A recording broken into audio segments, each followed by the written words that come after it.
Family આ છે આણંદપુરનો dam. જો કેટલું સરસ મજાનું. હજી નદી હાલતી નથી થઈ. નદી હાલતી થાય એટલે અહીંયા બહુ સરસ મજાનું વાતાવરણ છે.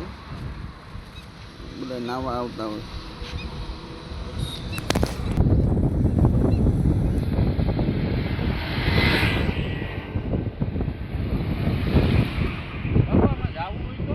હે